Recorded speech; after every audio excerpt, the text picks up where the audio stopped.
Hello दोस्तों, स्वागत है आप सभी लोगों का क्रेजी जैक ट्यूटोरियल की एक और नई क्रेजी सी वीडियो में। मैं हूं गौरव एंड आज की इस वीडियो में मैं आप सभी लोगों को सिखाने जा रहा हूं कक्षा 10 के गणित से प्रश्नावली 3.3 के प्रश्न संख्या 1 को। प्रश्न संख्या 1 में हमें कुल 4 भाग दिए गए हैं। यस, 4 भाग दिए गए हैं, जिसके पहले वाले भाग यानी कि पहले वाले क्वेश्चन का हल हम आज की इस वीडियो में करने जा रहे हैं। बाकी के प्रश्नों का हल हम हमारी अगली वीडियोस में करेंगे, जिनकी नोटिफिकेशन पाने के लिए अभी इस चैनल को सब्सक्राइब कर लो, क्योंकि अगर आप सभी सब्सक्राइब करके बेल वाला आइकन नहीं दबाओगे तो आपको वीडियोस की नोटिफिकेशन नहीं आएगी और आप शायद भूल जाओगे। इसीलिए सब्सक्राइब करना बहुत इंपॉर्टेंट है, आप सभी सब्सक्राइब कर लेना। आइए क्वेश्चन को पढ़ते हैं और बनाना शुरू करते हैं। देखिए क्वेश्चन 1 प्रश्नावली 3.3 का प्रश्न संख्या 1 हमें दिया गया है, निम्न समीकरणों के युग्म को विलोपन विधि तथा प्रतिस्थापना विधि से हल कीजिए। कौन सी विधि अधिक उपयुक्त है?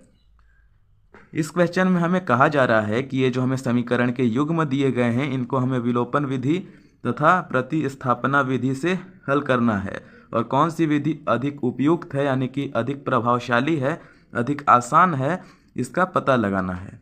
बड़ा ही सिंपल सा क्वेश्चन है, आइए हल करते हैं। देखिए पहले वाला प्रश्न है दिया गया कि विलोपन विधि और प्रतिस्थापन विधि दोनों से हल कर सकते हो। सबसे पहले हम विलोपन विधि से हल करेंगे, क्योंकि वही नया टॉपिक जुड़ा है इस प्रश्नावली में। आइए देखिए, सबसे पहले मैं पेज को थोड़ा ऊपर कर लेता हूं, तो आप सभी देख सकते हो यहाँ पर हमें क्वेश्चन में पहला क्वेश्चन में दिया गया है x प्लस में y बराबर में 5 और 2x माइनस में 3y बराबर में 4। तो अभी हम लोग क्या करेंगे कि इसको और इसको समीकरण 1 एवं समीकरण 2 मान लेंगे। तो यहाँ पर मैं लिखूंगा, सबसे पहले इधर हल लिख देता हूँ। हल लिखने के बाद दोस्तों अब हम लोग लिखेंगे x प्लस में y बराबर में 5, इसको मान लेंगे हम लोग क्या, समीकरण 1। इसको हम लोग मानेंगे समीकरण 1 और दूसरा वाला यह है हमारा 2x प्लस में यह है माइनस में है हमारा 3y बराबर में 4। ठीक है, इसको हम लोग मानेंगे हमारा समीकरण 2। समीकरण 1 एवं 2 हम लोगों ने मान लिया है। अभी देखो इस वाले समीकरण में हम अभी विलोपन विधि लगा रहे हैं। विलोपन विधि का कॉन्सेप्ट मैं आप सभी को समझा रहा हूँ। यहाँ देखो इस वाले समीकरण में आप सभी समीकरण 2 में यहाँ देख लो, इस वाले समीकरण में इधर देखो आप सभी, यहाँ पर x के बगल में 2 है, पर इस वाले समीकरण में यानी कि समीकरण 1 में देखो कि x के बगल में कुछ भी नहीं है। तो पहले दोनों को बराबर करेंगे। बराबर करने के लिए देखिए समीकरण 1 में हम लोग क्या करें कि x की जगह पर 2 आ जाए। सिंपल सी बात है, बड़ी ही सिंपल सी बात है कि 2 से गुणा कर देंगे। तो वही हम लोग लिखेंगे कि समीकरण 1 को 2 से गुणा करेंगे। यहाँ पर मैं लिख लेता हूँ समीकरण 1 को 2 से गुणा करेंगे। क्या करेंगे? गुणा करेंगे। देखिए समीकरण 2 ये रहा, समीकरण 1 को गुणा कर रहे हैं, समीकरण 1 ये रहा। देखिए समीकरण 1 को मैं सबसे पहले लिख लेता हूँ।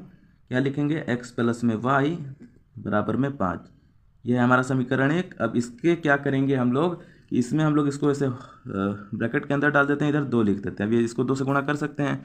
अभी देखिए 2 से अगर हम लोग x को गुणा करेंगे तो यह आ जाएगा हमारा 2x, प्लस में 2 को y से गुणा करेंगे तो आ जाएगा 2y, और बराबर में 5 है, 2 से गुणा करेंगे आ जाएगा 10। ये जो समीकरण बना इसको हम लोग समीकरण 3 भी मान लेंगे।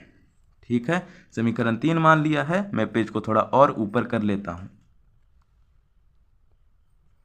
देखो इतना काम हमारा हो गया। हम लोगों ने क्या किया, समीकरण 1, 2 और 3 बना लिया।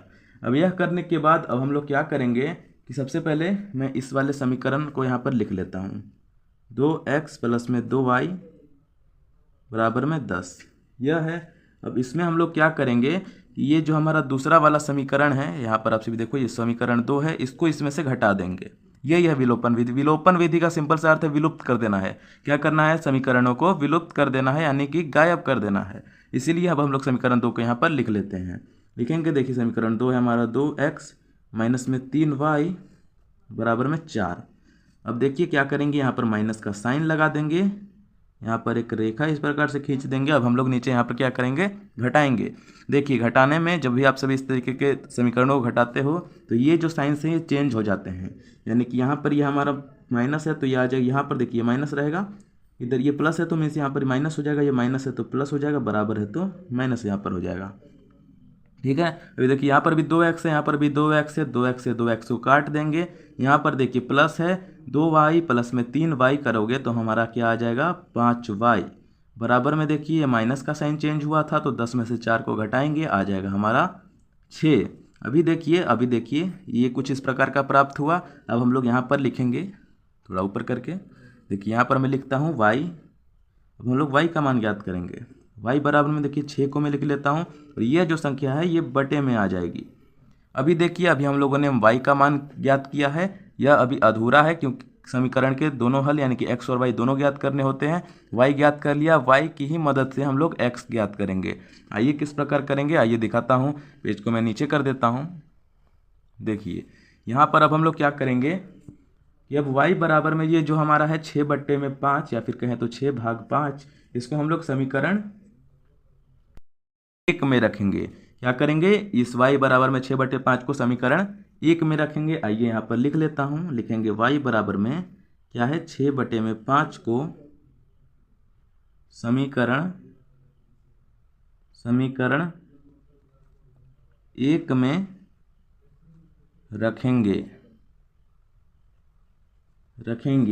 यह मैंने लिख लिया। अब देखिए समीकरण 1 है, ऊपर से आप सभी देख लेना, मैं यहाँ पर लिख दे रहा हूँ। समीकरण 1 है x प्लस में y बराबर में 5, यह है। अब यहाँ पर ये जो y है, y की जगह पर 6/5 को रखेंगे तो ये हो जाएगा हमारा x प्लस में क्या, ये देखो प्लस में अब आएगा ये 6/5 और बराबर में क्या आएगा दोस्तों 5। अब ये जो आया इसको हल करने का, इस समीकरण को हल करने का बड़ा ही सिंपल सा तरीका है। आइए दिखाता हूँ। देखिए इधर ही मैं बराबर करके लिखता हूँ, ये आप नीचे से लिखना, पेज की कमी है इसलिए यहीं से मैं लिख दे रहा हूँ। ठीक है, तो अब देखिए क्या करेंगे, ये अब हम लोग x का मान सिंपल सा ज्ञात करें ना, तो सबसे पहले x को ही लिख लेते हैं। x लिखने के बाद अब मैं क्या करूँगा कि x का बराबर में कर देता हूँ। बराबर करेंगे, बराबर 5 है, 5 को सबसे पहले लिख लेंगे। 5 को लिख लिया। अब ये जो 6/5 है, अब हम इसका बराबर के उस साइड भेजेंगे, इसका पक्षांतर करेंगे तो ये माइनस में आ जाएगा। तो ये हो जाएगा हमारा माइनस में 6/5। अब इसको हल करेंगे, देखिए क्या होगा, बराबर में कर देता हूँ इधर। अब ये आ जाएगा दोस्तों हमारा x बराबर में, देखो ये अब हमारा क्या होगा 5, सबसे पहले एलसीएम हम लोग ले लेंगे, ये 5 यहाँ पर आ जाएगा। अब यहाँ पर हम लोग एक बटा इधर से भाग लगा देते हैं। अब देखो इसके 5 से 5 को गुना करेंगे तो क्या आ जाएगा 5×5 = 25 आ जाता है और ये माइनस में 6 आ जाएगा।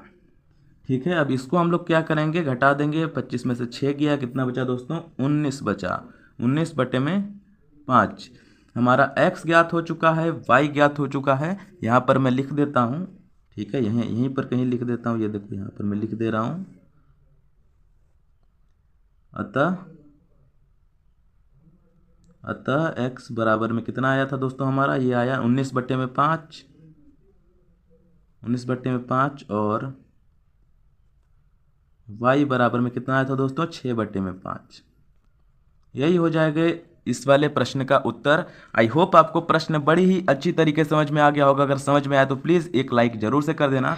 एंड एक और चीज़, इससे पहले के जितने भी जो प्रश्नावली है, प्रश्नावली 1.1, 1.2, चैप्टर 2, चैप्टर 3 के ये जो प्रश्नावली 3.1, 3.2 था, इनके हर एक प्रश्न का वीडियो मैंने बनाया हुआ है पहले से। आप सभी चाहो तो फटाफट से जाकर के उनको देख सकते हो और उन प्रश्नों को भी समझ सकते हो। डिस्क्रिप्शन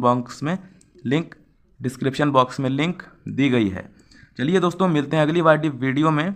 एंड हाँ, सब्सक्राइब करना कोई नहीं बोलेगा भाई साहब, फटाफट से आप सभी सब्सक्राइब कर दो, क्योंकि अगर आप सभी सब्सक्राइब करते हो तो हमें भी बहुत ज़्यादा मोटिवेशन मिलता है इस तरीके की और वीडियोस को बनाने के लिए।